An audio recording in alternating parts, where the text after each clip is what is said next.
আসসালামু আলাইকুম। সংবাদে আপনাদের সবাইকে স্বাগত জানাচ্ছি। আমি ফিরোজ তোহা। শুরুতেই আরবে কেবলস সংবাদ শিরোনাম। দখলদার ইসরায়েলি বাহিনী এবং নিরীহ ফিলিস্তিনিদের মধ্যে ভয়াবহ যুদ্ধ চলছে। আর এই মুহূর্তে আমাদের হাতে এসেছে যুদ্ধের ভয়ঙ্কর কিছু গুরুত্বপূর্ণ আপডেট সংবাদ। প্রথমেই জানাবো, গাজায় ইসরায়েলি হামলায় নিহত আরও ৫১ জন নিরীহ ফিলিস্তিনি। ফিলিস্তিনের অবরুদ্ধ গাজা ভূখণ্ডে ইসরায়েলি হামলায় একদিনে আরও ৫১ জন নিরীহ ফিলিস্তিনি নিহত হয়েছে। আহত হয়েছে আরও শতাধিক মানুষ। এ পর্যন্ত উপত্যকায় নিহতের মোট সংখ্যা দাঁড়ালো ৫২,৩৬৫ জনে। তবে গাজা সরকারি হিসেবে নিহতের সংখ্যা ৬২,৭০০ জনে পৌঁছে গেছে। এরপর জানাবো, ভারত ও পাকিস্তানের সেনাদের মধ্যে টানা ষষ্ঠ দিনের মতো আবারও গোলাগুলি। পাকিস্তান সেনাবাহিনী জম্মু ও কাশ্মীরের পারগাওয়াল সেক্টরের আন্তর্জাতিক সীমান্তের ওই পার থেকে ভারতীয় সেনাদের লক্ষ্য করে গুলি শুরু করে এতে উত্তেজনা ছড়ায়। একই সময় অন্য এলাকাতেও গুলির শব্দ পাওয়া গেছে। টানা ষষ্ঠ দিনের মতো এই গুলির ঘটনা ঘটে।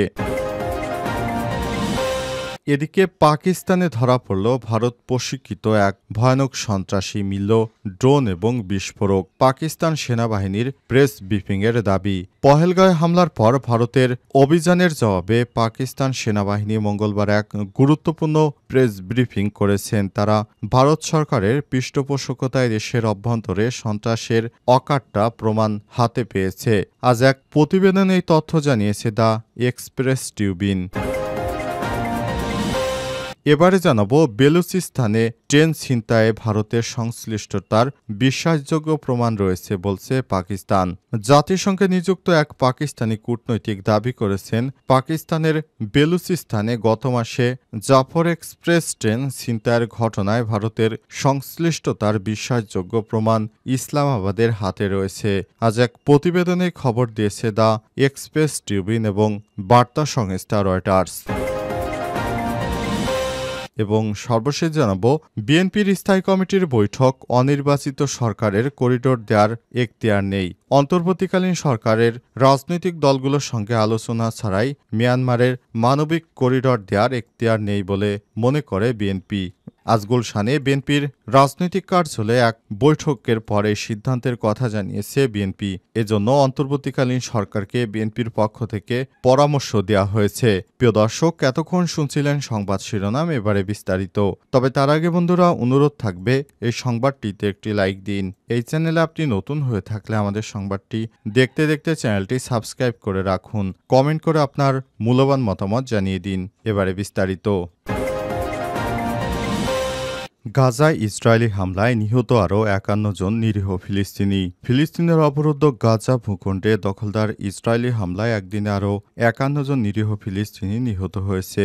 আহত হয়েছে আরও শতাধিক। এতে অবরুদ্ধ এই উপত্যকাটিতে নিহতের মোট সংখ্যা প্রায় ৫২,৩৬৫ জনে পৌঁছেছে। এছাড়াও গত ১৮ মার্চ গাজায় নতুন করে ইসরায়েলি হামলা শুরু হওয়ার পর থেকে প্রায় ২,৩০০ জন ফিলিস্তিনি নিহত হয়েছে। আজ এই প্রতিবেদনে এই তথ্য জানিয়েছে বার্তা সংস্থা আনাদুল এজেন্সি। প্রতিবেদনে বলা হয়েছে, গাজা উপত্যকায় গত ২৪ ঘণ্টায় ইসরায়েলি হামলায় আরও ৫১ জন নিরীহ ফিলিস্তিনি নিহত হয়েছে, যার ফলে ২০২৩ সালের অক্টোবর থেকে ইসরায়েলে গণহত্যামূলক আগ্রাসনে ভূখণ্ডটিতে মোট মৃতের সংখ্যা বেড়ে ৫২,৩৬৫ জনে পৌঁছেছে বলে মঙ্গলবার গাজার স্বাস্থ্য মন্ত্রণালয় জানিয়েছে।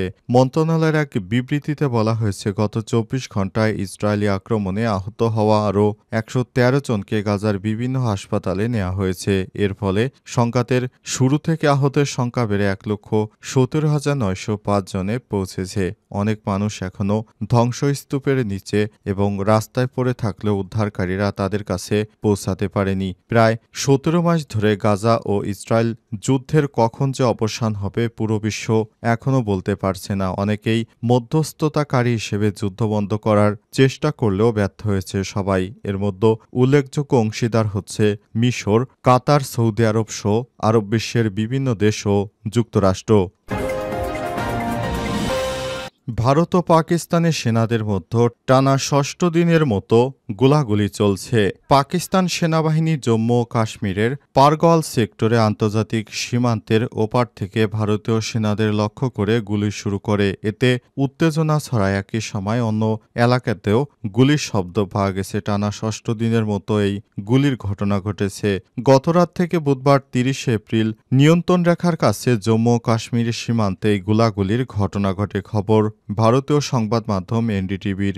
ভারতীয় সেনাবাহিনীর এক বিবৃতিতে জানানো হয়েছে, মঙ্গলবার রাত থেকে বুধবার ভোরের মতো নিয়ন্ত্রণ রেখার কাছে জম্মু কাশ্মীরের নওশেরা, সুন্দরবানি এবং আখানুর সেক্টরে গুলি চালায় পাকিস্তান সেনারা। বিনা প্ররোচনায় নিয়ন্ত্রণ রেখার অপর প্রান্ত থেকে গুলি চালানো হয়। এতে পাল্টা গুলি করে জবাব দেয় ভারতীয় বাহিনী।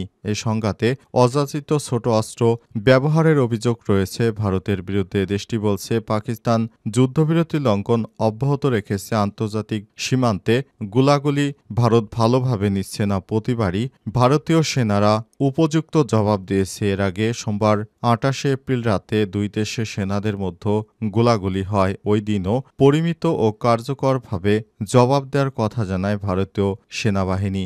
গত বৃহস্পতিবার রাত থেকে পাকিস্তানি সেনাদের সঙ্গে ভারতীয় সেনাদের গোলাগুলির ঘটনা ঘটেছে। এতে এখন পর্যন্ত কোনো হতাহতের খবর পাওয়া যায়নি। গত সপ্তাহে জম্মু ও কাশ্মীরের পেহেলগাঁওয়ে সন্ত্রাসী হামলার পর থেকে ভারত ও পাকিস্তানের মধ্যে উত্তেজনা তীব্র আকার নিয়েছে। ২২ এপ্রিল পেহেলগাঁওয়ে মিনি সুইজারল্যান্ড নামে পরিচিত এলাকায় ছুটি কাটাতে আসা ২৬ জন পর্যটককে পাকিস্তান সমর্থিত সন্ত্রাসীরা গুলি করে হত্যা করে। নিহতদের মধ্যে এক নেপালের নাগরিকও ছিলেন। এই ঘটনায় আরও এক কাশ্মীরি স্থানীয় বাসিন্দাও মারা যান। তিনি এক সন্ত্রাসীর কাছ থেকে রাইফেল কেড়ে নেওয়ার চেষ্টা করছিলেন। এই ঘোষণার পরপরই নরেন্দ্র মোদী পাকিস্তানের বিরুদ্ধে সামরিক হামলার জন্য তার সেনাবাহিনীকে একরকম নির্দেশ দিয়েছেন। পাকিস্তানে ধরা পড়ল ভারতের প্রশিক্ষিত সন্ত্রাসী, মিলল ড্রোন এবং বিস্ফোরক। পাকিস্তান সেনাবাহিনীর প্রেস ব্রিফিংয়ের দাবি, পহেলগাঁওয়ে হামলার পর ভারতের অভিযোগের জবাবে পাকিস্তান সেনাবাহিনী এক গুরুত্বপূর্ণ প্রেস ব্রিফিংয়ে দাবি করেছে, তারা ভারতীয় সরকারের পৃষ্ঠপোষকতায় দেশের অভ্যন্তরে সন্ত্রাসের অকাট্য প্রমাণ হাতে পেয়েছে। আজ এক প্রতিবেদনে খবর দিয়েছে দ্য এক্সপ্রেস ট্রিবিউন।